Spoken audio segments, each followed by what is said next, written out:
سلام به همه. امروز میخوایم بریم وسط نخلستون با هم ببینیم خرمای فرکان چطور برداشت میشه. این نخلستان ها یکی از زیباترین و مهمترین منابع کشاورزی جنوب ایران هستند.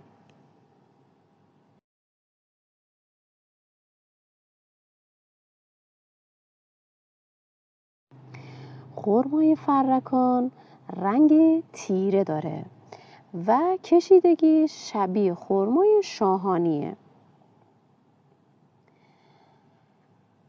طعمش خیلی خاص و متفاوته. یه طعمی شبیه طعم لواشک داره.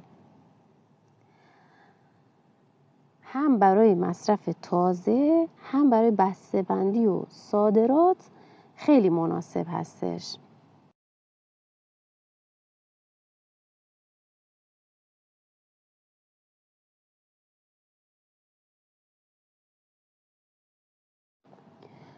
برداشت خرمای فرکان کاری ظریف و دقیق هست.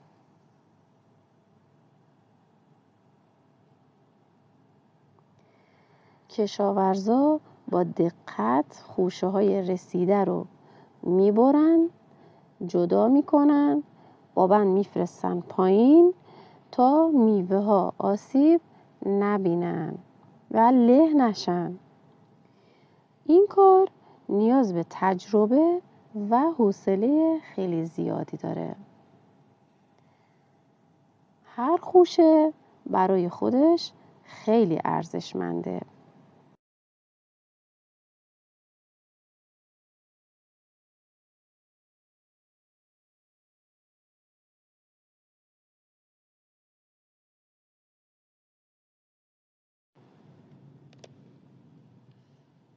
کسی که مهارت خاصی در بالا رفتن از نخل داره،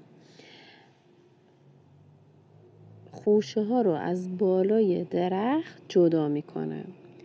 با دقت یکی یکی با بند میفرسته پایین روی چادرای پهن شده تا هیچ خرمایی زمین نیفته یا کثیف و له نشه. زیر نخل یه نفر دیگه آماده ایستاده تا خوشه ها رو بگیره، بندو باز کنه و خوشه ها رو برای تمیز کردن و بسته‌بندی آماده کنه، طوری که هر خرمایی رسیده سالم و با کیفیت باقی بمونه.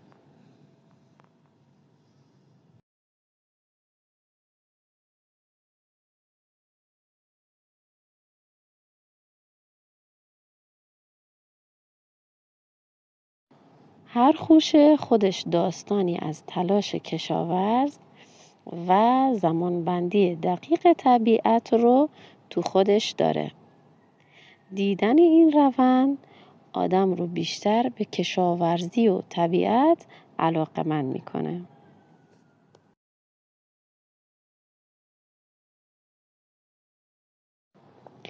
بعد از برداشت خرماها به کارتون منتقل میشن.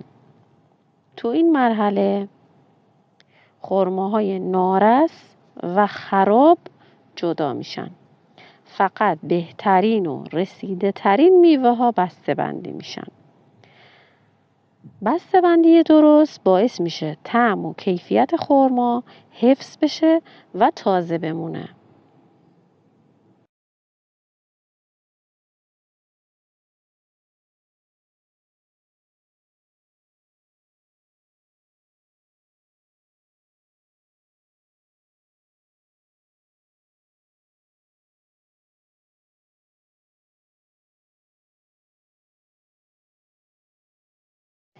امیدوارم از این سفر کوتاه به نخلستون لذت برده باشید.